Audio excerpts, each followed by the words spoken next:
Hello, hello, everybody. Welcome, welcome, welcome. Let me just go. If you're on Facebook, there's something that you ought to know, and I forgot to kind of mention it yesterday, and people were wondering. Um, if you're on Zoom, you'll be able to unmute and ask a question, but you can't do that on Facebook. It's just not set up that way. So just so you know, the link to join us on Zoom is right there in the book. So let me just get started here. Yes. All right. Hey, welcome everybody.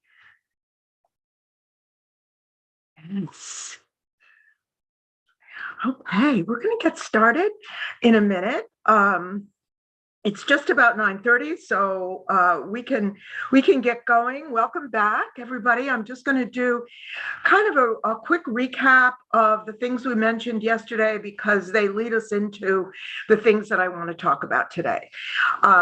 So one of the main points that I wanted to stress with you yesterday was the difference between our intentions and the impact or the results that we get when we act on those intentions. So the topic for today is the things that you can do to help your noise sensitive dogs and the things that you really should not do because they're not helpful, even though they may be motivated by the best of intentions. If they're not helpful, then it's really best, just to do something else, right? So if you have any questions, you can pop them into the chat. If you're on Zoom, if you're on Facebook, you can put them in the comments. I will try to have a little bit of time at the end to go over the questions that you put in there. But if there isn't enough time, or if some of you have to leave, then I will answer all of those questions in one way or another. I'll get to them somehow. So never fear, I will answer your questions. So I want to start out today by telling you a little story. And it may seem at first like, what does that have to do with anything? But, stick with it. Trust me, I do have a point. So not too long ago, I got a brand new keyboard for my computer. And when the guy was here servicing my computer, updating it and all of that, he asked me what kind of a keyboard I wanted. He asked me all kinds of questions, color, whether I wanted the keyboard to make noise when I was hitting the keys, like clickety clack, clack, clack, or whether I wanted to be silent. And I said, oh, that clickety clack would really be annoying. I said, let's do silent. So the other day, you probably know where I'm going with this. The other day I picked it up. I started to use my new keyboard and clickety clack, it's making the noise. So what's the point of my telling you that? So it might be annoying to me, but because I have agency, because I have choice, I know that I have options. I can either say, nope, I'm not putting up with this. I'm going to return it and tell them to give me a different one. Or I can just say, what's the big deal? I'll get used to it. It's not that bad. And the reason I can be so calm about it is that I have those choices. The point I want to make with you is that when we put dogs in situations where we expose them to things that are irritating, annoying, or scary, we're taking away the dog's agency. We're deciding how much the dog is going to be exposed to and when. And we don't really know how the dog is processing all that information. and once we take away the dog's ability to choose and decide how much they want to put up with, then we are putting the dog in a position where they could possibly feel trapped. So that kind of takes us to what I'm going to talk about today, and that is the decisions that you make to help your dog are decisions that have to do with with the dog feeling safe. That's the bottom line. The dog has to feel safe, and the key to feeling safe is knowing that you have choice, that you have a way out, you're not trapped, you have a way to escape. The reason dogs get so upset and so distressed when they hear sounds like fireworks or thunderstorms or loud construction noises or traffic or anything, any kind of a noise that's going to distress the dog, the reason they get so panicky is because they feel trapped and they desperately try to escape.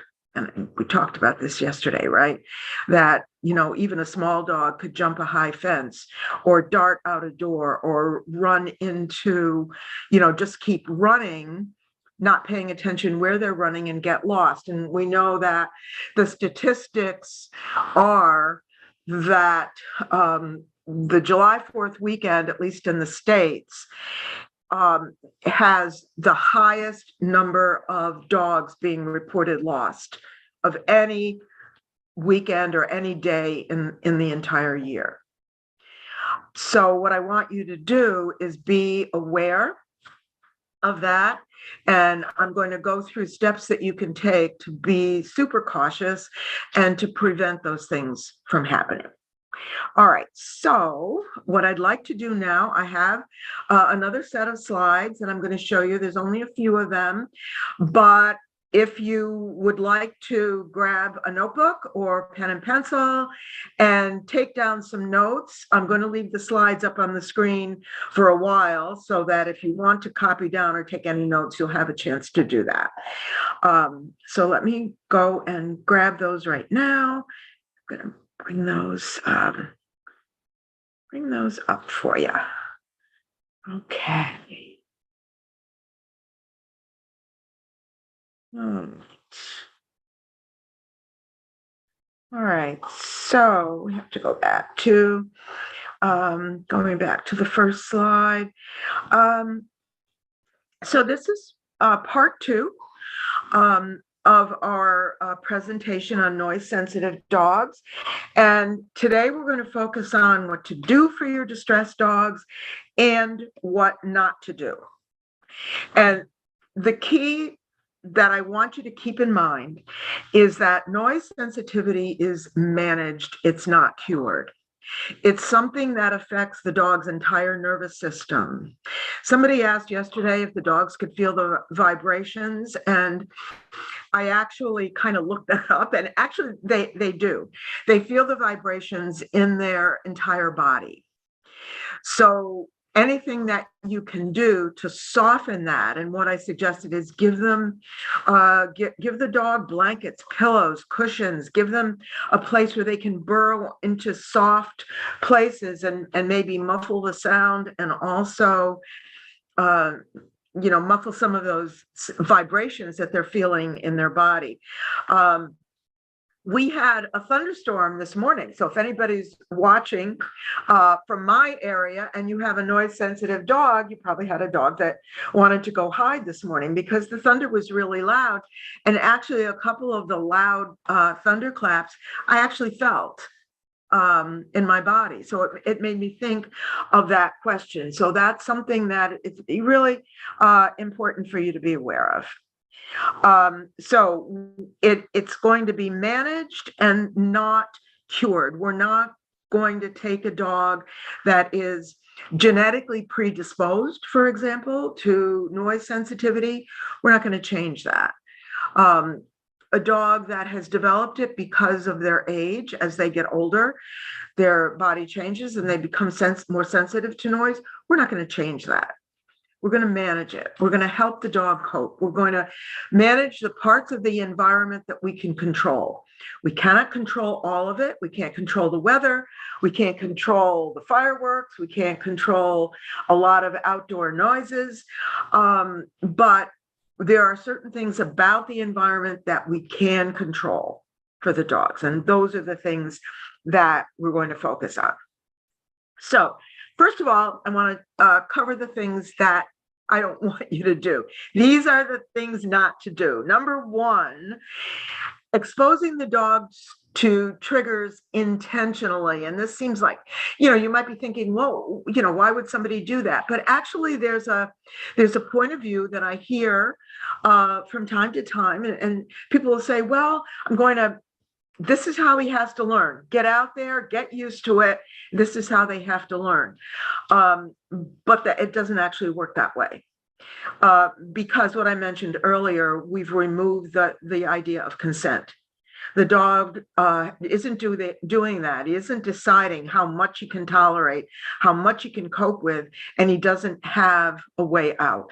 So all of that does is build layers and layers and layers of trauma and anxiety and stress. And they build, they don't go away. So that's not a good thing to do. Desensitization does not work for noise sensitivity, for the same reason that exposing the dogs to triggers isn't a good idea. Desensitization is a very complex process. And unless you are really, really attuned to the dog's responses, and unless you're very knowledgeable about how to use this process, it can really go very wrong very quickly. So it's not something that is a good idea for noise sensitivity. So for example, what used to be suggested is play the sound of a thunderstorm or fireworks on very low volume and associate it with something happy. So we're trying to change the dog's conditioned emotional response with desensitization. It takes a long time. It has questionable benefits. It's much easier to comfort the dog in the moment by arranging the environment in a way that the dog can handle it better. Also, trying to coax or lure or force the dog into the situation that he's afraid of is not a good idea. Some dogs will go along with it because they have the kind of personality where they are so anxious to please. It's called appeasement. They'll do what you're asking them to do, even though it makes them miserable. So that's not a good plan either. Leaving your dog outdoors, unleashed and unsupervised, on an ordinary day, that might be perfectly fine. My dogs go out in the yard. I don't stand there and watch them constantly when they're outside in the yard. But fireworks, thunderstorms, if you have a noise-sensitive dog, you never know when the dog is going to go over threshold, panic, try to escape, jump a fence, and just take off and start running and become one of those very sad statistics. Don't interfere with the dog when he's seeking safety. So if the dog wants to go hide under the bed or hide in a closet, or in the bathroom, in the bathtub, in the shower, if the dog wants to do that, that's what the dog has chosen as their comfort zone, as their safe place. Bring them some blankets, bring them some of their favorite toys, make them feel comfortable. Bring in a white noise machine if you have one, or play some music near where the dog is to kind of muffle those scary outdoor noises. But don't interfere with the dog. Fight, flight, or freeze. The dog is trying to escape. And if he's found a place that feels comfortable, just let him stay there and don't interfere with that. Also, unnecessary restraint or confinement. So don't like lock the door, lock the dog in a room, like close the door in the bathroom, or lock the dog in a crate. Some dogs really love their crates. It's their safe place, and they really enjoy being in there. Fine, let them go in there, but leave the door open.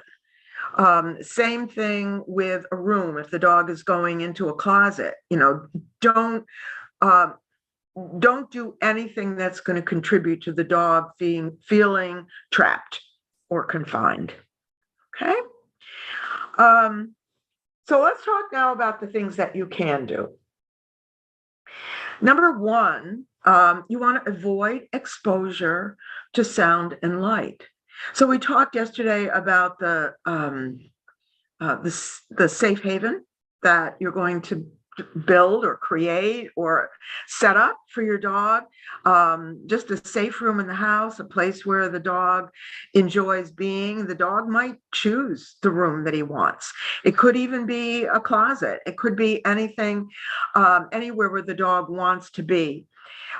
If you can, close curtains, drapes, blinds, or even cover windows to block out light during a thunderstorm, block out the lightning. I think I mentioned yesterday about a dog that I had who was sensitive to thunder, and as she got older, she got deaf, and so she would respond to the lightning.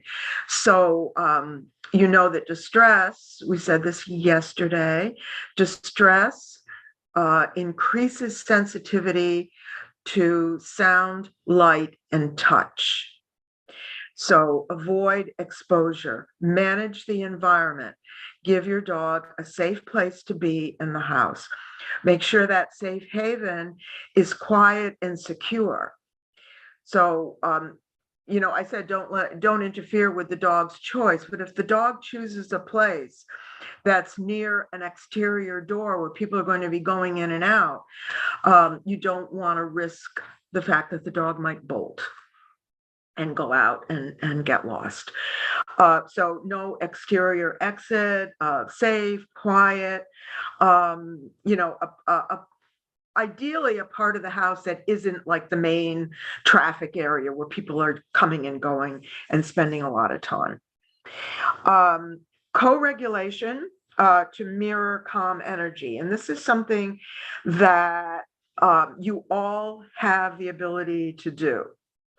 Your stress, your anxiety, your emotional inner state is going to impact your dog, because that energy is going to be transmitted to the dog. That's what co-regulation means, that the dog will regulate his emotions according to the emotions of the energy of the people around him.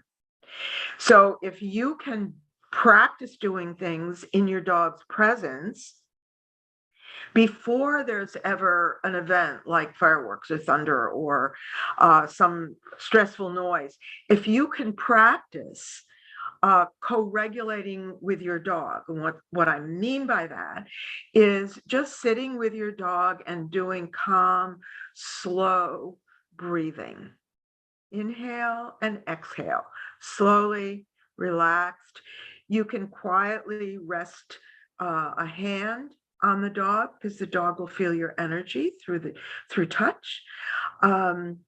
If your dog wants it, if your dog resists touch or gets fidgety with it, then you don't need to do that. So you can just sit and do calm, relaxed breathing in your dog's presence. And if your dog is stressed, you can spend some time with your dog, sit near your dog, just do some slow, relaxed breathing, and eventually the dog will pick up on that. Soothing sounds, you can use white noise.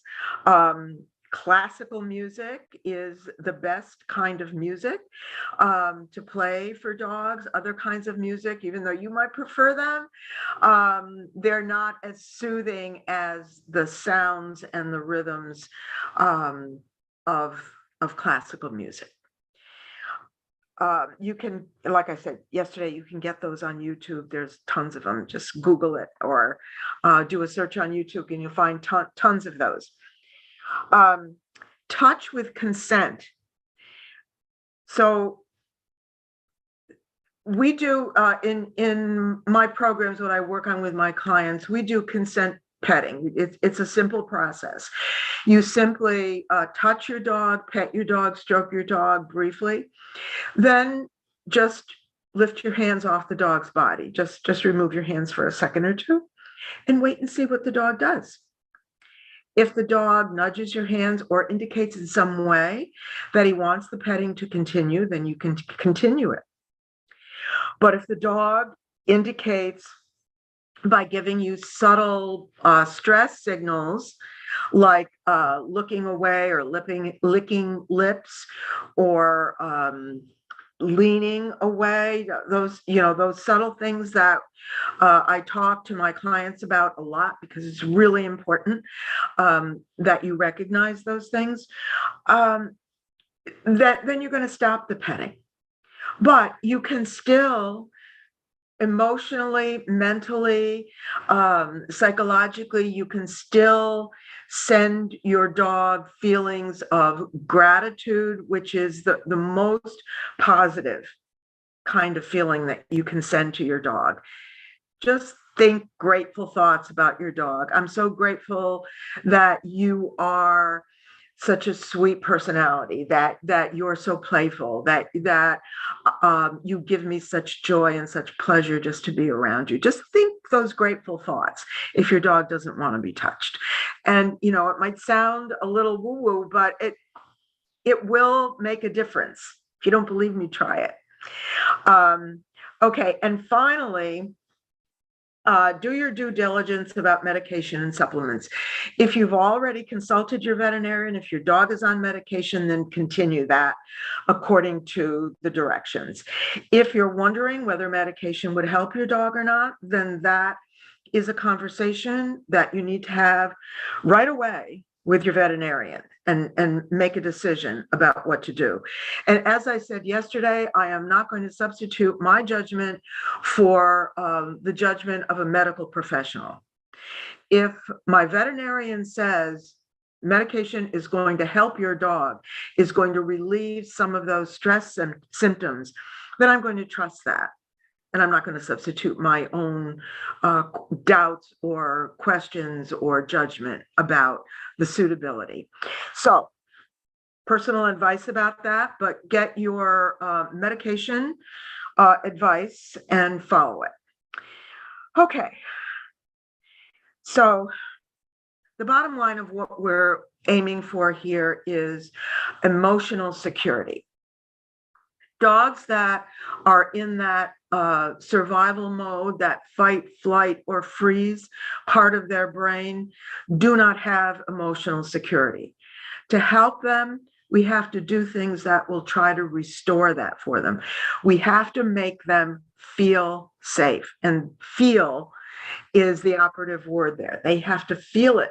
You can't train it, you can't teach it, you can't force it, you can't lure the dog with treats or bribe the dog to feel secure. The dog has to feel it. So what I want to do now is go through a process that I have taught before. You may have heard me describe this before, but okay, I'm going to just 1 second. Okay. You may have heard me describe this system before. It consists of 6 different steps, but you only have to think about the steps one at a time in the very beginning stages of this when you're working it all out. But once you start to do this, once you start to practice this system, you will find that it all flows very smoothly. We don't have enough time in this presentation for me to go into a lot of detail about this, but I am going to offer another live stream presentation on Sunday, a couple of days from now, where I will go more deeply into this. So if you're interested in learning more about this, you can join that on Sunday, and I'll send out more information about that. So just watch your email, watch the Facebook group, and I'll let you know about that. So when a dog is feeling upset, when a dog is feeling stressed, put yourself in that position. Imagine yourself feeling afraid or stressed or worried or upset. What would make you feel better from another person, a friend, family member? If that person said to you, "Oh, stop it, it's no big deal," would that make you feel better? Probably not, right? What would you want someone to do? Um, the first step is to acknowledge you. I see that you're really upset. It really bothers you, doesn't it? I see that.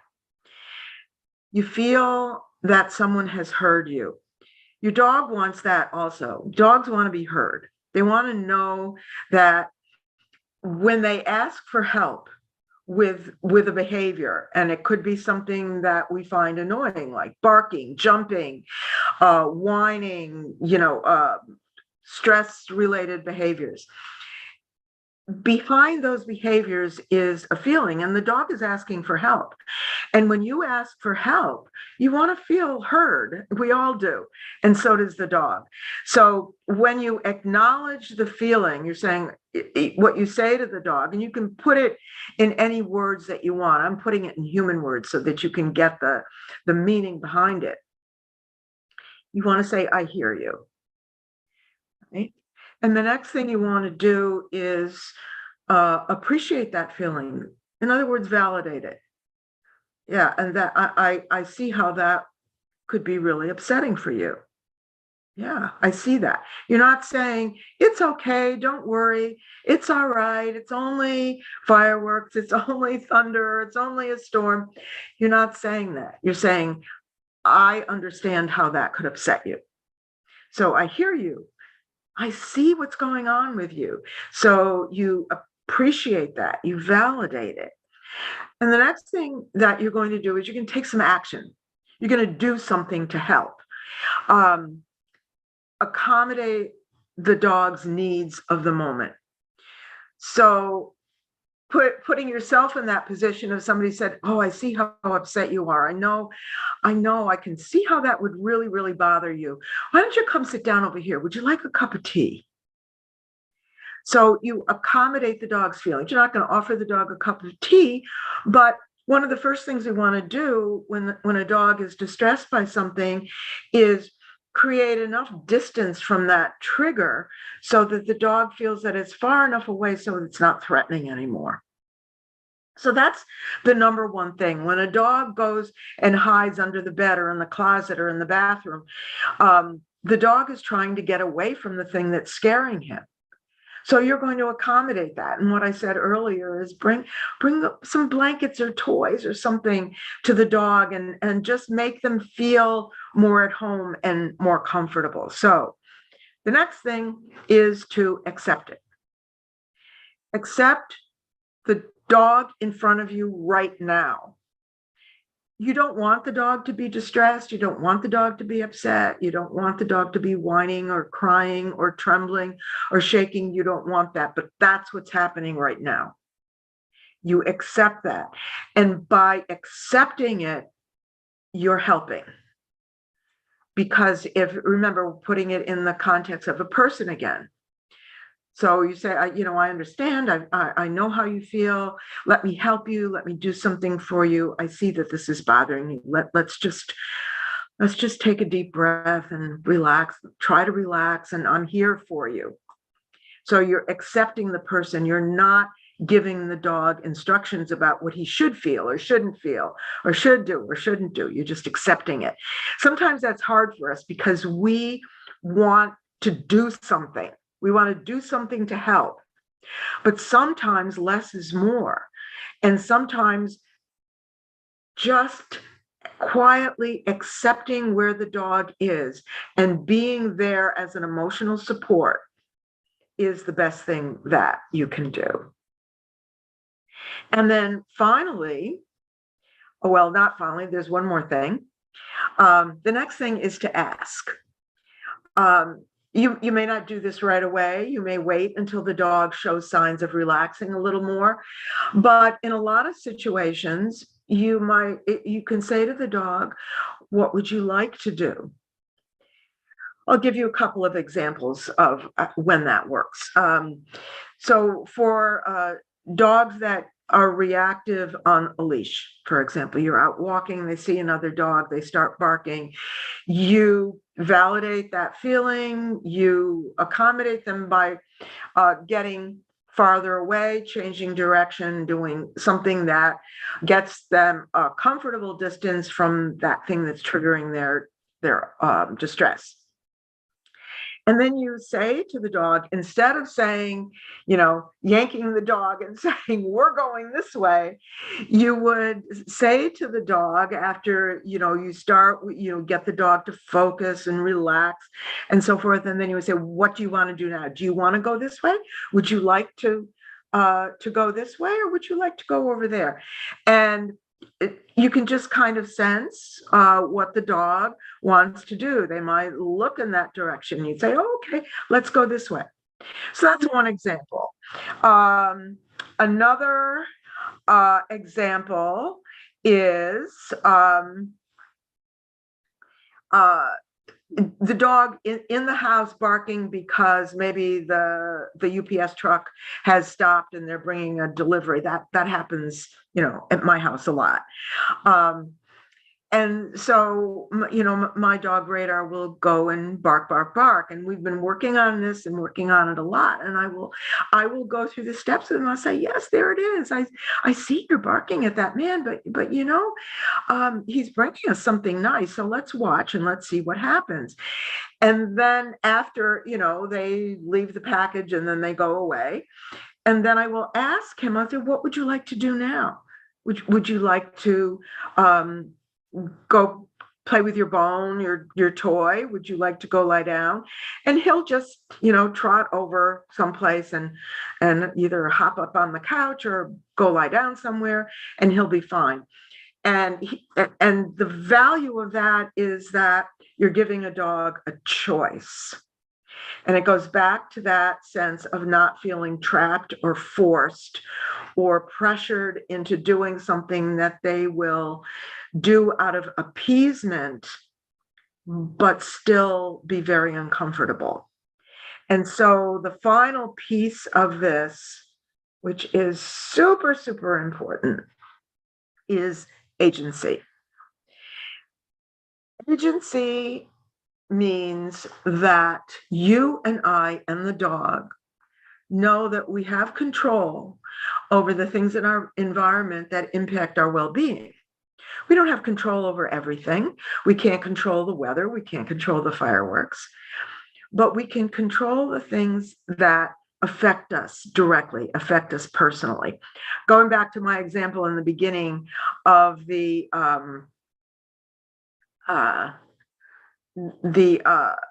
noisy keyboard. So I decided that it's not going to bother me, but I can choose that.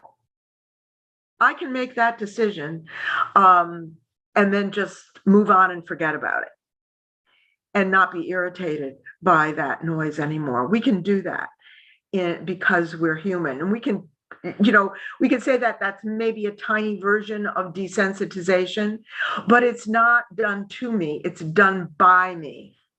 So agency means that we avoid doing things to our dogs, but we let our dogs do things for themselves. We give them choice within realistic boundaries. That's another issue, but that, of course, is understood. And if we think of our role with our dogs as a parental role, we think of our dogs ourselves as parenting.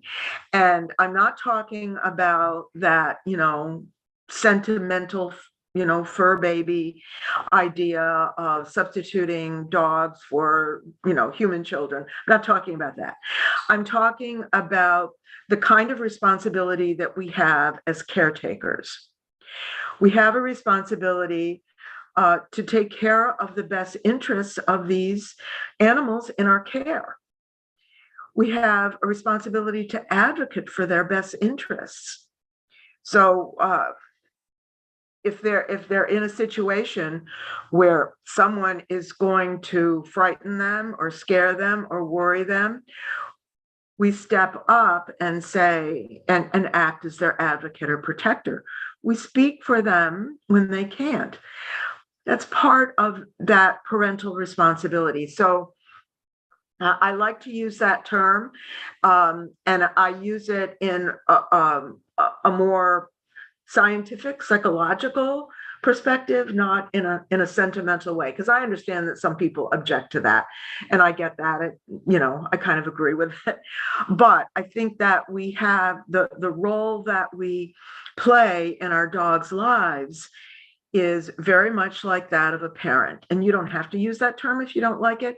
A lot of people use words like guardian, caregiver, things like that, and perfectly fine, as long as, you are aligned with the idea that you have a responsibility to give your dog agency, to support your dog's emotional well-being, and to understand that when they act out or behave in a certain way, that is reflecting an emotional need. And the question to ask is not how to fix it and make it stop, but what is that emotional need, and how can I meet that emotional need? And then the behavior will change by itself. So we actually have a few minutes. If you are on Zoom, if anyone would like to, I'm going to stop the screen share. Okay. And if anyone would like to unmute or raise your hand or whatever you would like to do on Zoom and ask a question, you're welcome to do that. I am going to jump over to Facebook here for a minute and see if anyone has put in a question. Okay. All right. All right. So yeah, you guys can unmute if you want. I have. Yeah. Yeah. Okay, hang on a minute. Let me come back. Come back to my Zoom. Okay. Yes. Who would like to speak? Please. It says Stephen. I don't think Stephen, but I'm called Sarah. It always comes up as my husband's. Yeah. Sarah. Okay, that's Sarah. Hello. We have she's 17 months old now, Rosie. She's a cross Rottweiler Ridgeback. But back in November, a stupid teenager threw 2 fireworks in front of her. Very, very close to where we were walking her, because in November, October, we live in Sweden, and they start banging in October. And before then, she was absolutely no problem. She would walk and listen, she'd be fine. But I feel she's been traumatized by them, and now she has extreme noise reactivity. Mm-hmm. She is really hard to take for walks some days as well, because she'll bark at other dogs. Yeah. We have at the moment where we live a lot of little tractors running around doing gardening work. Mm-hmm. So I have to give her a biscuit every time. I've realised we did some things in research, and we give her treats to stop her being so stressed, and we take a pause on walks. We sit on seats and watch the world go by. Mm-hmm. And when she wants to stop, we stop. But if something triggers her, she will just pull to get home and underneath our bed. That's her safe place. Yeah. So the thing to remember about trauma is that it changes the brain. Mm, Um, and we don't cure trauma. mm, The only thing that we can do is assist the dog to the degree that the dog is capable at the moment to learn how to cope better with the things that trigger it. mm, So the thing that you need to remember is that the dog has to always be safe and under threshold in order to process anything in the environment. If the dog goes over threshold, if, for example, you're out walking the dog and there's a sudden noise and it scares her and she wants to run home and hide under the bed, that's what she needs to do. mm, Uh, it would not be a good idea at that point to try to get her to remain in the situation and say, well, get used to it because, it's okay from our point of view. That's not going to help. That's going to increase her anxiety. She has to feel emotionally safe and secure before she can learn. So healing from, sadly, that is an experience she's going to carry with her for the rest of her life. Does she have to always be panicked by all noise? I think that there are probably things that you can do to help her cope better with certain noises, but it's a gradual process and you can only progress at the rate that the dog is ready to progress. And sometimes it's 2 steps forward and 1 step back. yeah. So the things that I would work on with this dog is, first of all, getting her in touch with her body. Because what happens, I mentioned this yesterday, it's kind of like with a person, we know what it means to disassociate. You kind of mentally leave your body, and that's like it's a psychological response to stress, extreme stress. And so that the same kind of thing happens with a dog. They just get out of their body. And that's why dogs that are panicked will do things that are very unsafe. They'll run into busy traffic. They'll just run and run and run until they're lost. They don't know where they are. They will jump high fences to escape because their fight or flight brain is telling them, run, you're in danger, get out of there. So what I would do is teach her when she's calm, not in those stress situations, but I would teach her when she's calm, when things are not distressing her, to become more aware of her body. And there are things that exercises you can do with movement, with grounding, with breathing, with, all kinds of body work, creating patterns, that kinds of thing. Those are all the things that I work on in my program to help reactive dogs. But that's where I would start with her.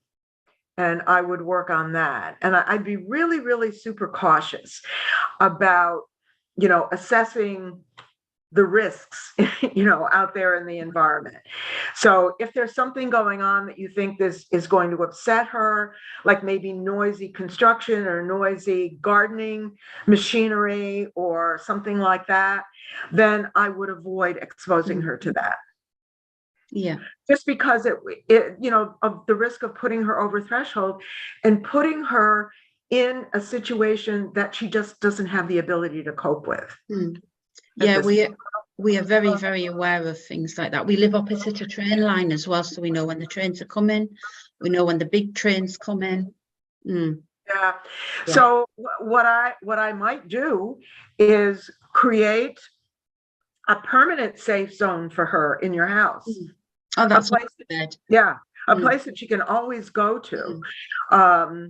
you know, maybe she's already chosen one and you can kind of, you know, build on that, put like special bedding there, you know, her favorite things, have, you know, if you have like a white noise machine, or if you can play some recorded music when she goes in there, make it as comfortable and soothing and comforting for her in that place so that she always knows she has a safe place to go.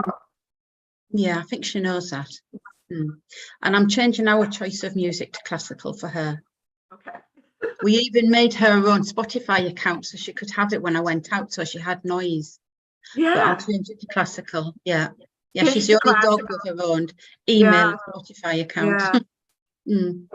One of my favorite, I mean, this is just my personal taste. You can do what you want, but I find this very soothing, is classical piano.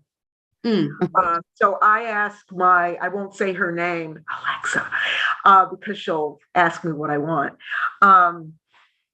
But I ask her to play classical piano a lot of times. And it's very nice. It just makes a nice, relaxing background to anything that you're doing. So that's my preference. You can, you know. I've also read, though, that sometimes on classical piano, some of the notes can sound like fireworks. Okay. I've read that. So. Oh, all right. Interesting. Yeah. Yeah, I'll have to listen before I actually leave her with them. Yeah. You might find a certain composer that you like, but yeah. Anyway, that's good. Let me know, Sarah. Keep me posted. Let me know. I will. I'll be in for the Sunday one. Yeah. Okay. Good. Yeah, because I'll expand on these a little bit and talk more about, you know, more things that you can do to develop this and give more examples. So, you know, it might be helpful to folks. So. Okay, awesome. Anybody else have a question? Yes, go ahead. Yes. Yeah. I've got a rescue dog, had him for a few years now. He's now 9, Hungarian Vizsla. And he came to me after, I'll try and be brief, 6 previous homes at the age of 2. A lot of behavioural issues. I won't go into them all. But one of the things I noticed was he had undiagnosed pain. So he has now had 2 cruciate operations and he had a lot of GI issues. Now, whilst he still had the cruciate issues, he was walking past a football field and there was some kids just kicking a ball around and the ball hit off the chainmail fence. And he leapt into the air, and obviously that hurt his knees.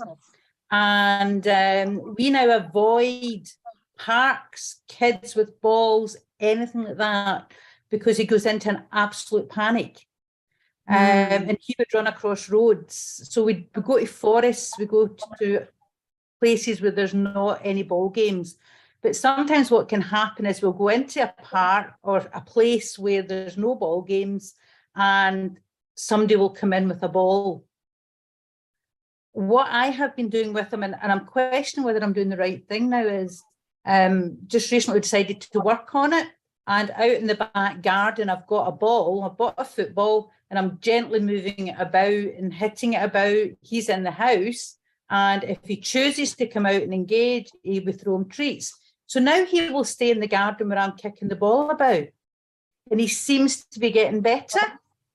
But I'm wondering, and the only thing it works if we inadvertently come across somebody hitting a ball outside. So we were in a big forest walk and there happened to be a cabin in the middle of the woods and somebody had a ball, which I couldn't know that, but he heard it.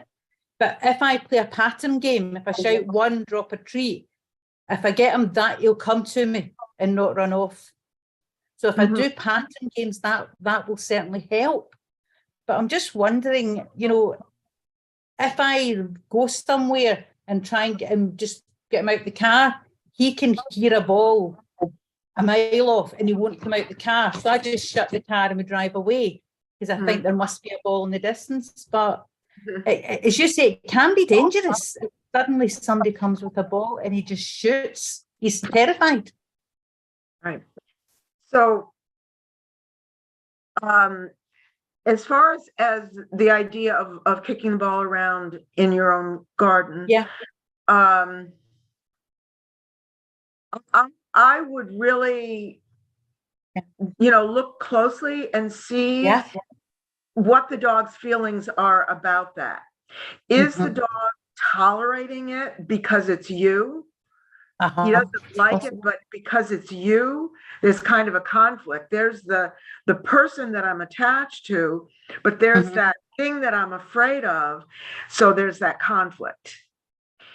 If he still is afraid when you have him in the car and you open the door and he gets scared because he hears something in the distance, or if he's still afraid when you're walking and someone shows up with a ball, then he has not generalized No. you with the ball at home with strangers with a ball. That's a big leap. So I'm not sure that there's a lot of value with doing that. It kind of falls into the category of desensitizing, which is not always the best thing to do for a dog that has the fear of something, fear of a specific thing. So that first incident, when you were walking along and the ball hit the fence and he's scared, if he has pain, he now associates the pain that he felt if he leapt in the air, landed, and his knees hurt. He associates the expectation of pain with the ball. Yeah. So I assume you're doing something to manage the pain. Yes, and Yeah. he's had both cruciate operations done and he's on meds. What I would say is, in the garden with the ball, he seems fine. He chooses to come out, and I'm not battering the ball about, I'm gently moving the ball around, and he comes up and he's sort of, he's waiting for him to toss a treat. However, I agree with you, Marilyn, that's not generalising, but he now will stay in the garden if a neighbour a couple of doors down, children are playing with a ball in the garden. And I'm not using treats for that now. So he will choose to still stay in the garden, whereas previously he wouldn't. But it's more the walks I'm really worried about, because 95 to 98% of the time, we never come across a ball on a walk, because I don't go to parks or anywhere there might be a ball, sorry. It's just very worrying that he would bolt if there was a ball, as you say, absolute panic. Yeah. So I think, Lorraine, what you need to do is continue to be very aware of the environment. And what you're doing is you're not forcing him to confront something that he's afraid of. Assess his responses to things, and look closely at his body language, and make sure that there are no subtle signs of stress. Because sometimes dogs will appease us and do things that they're really not totally comfortable with, but they'll do it because they think we want them to. But they're not comfortable with it. And it shows in little subtle things, like what they're doing with their eyes or their mouth or their ears, that kind of thing.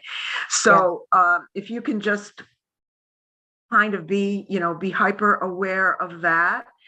And you mentioned digestive issues, and that, gut issues do have a lot to do with stress.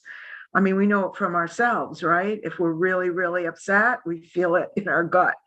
So, so that's those things. I'm sure everything is all connected, but continue to address the pain, continue to be hyper aware. and then just observe him more closely. It's great that you're doing the pattern games with him. I think patterns are really helpful. And also what I suggested to Sarah, do things with movement and grounding to help him get into his body and feeling his body, because the body becomes aware of stress first. The body, the senses are aware, the dog hears the thunder, hears the fireworks, and then tells the brain, you better be scared because this is dangerous.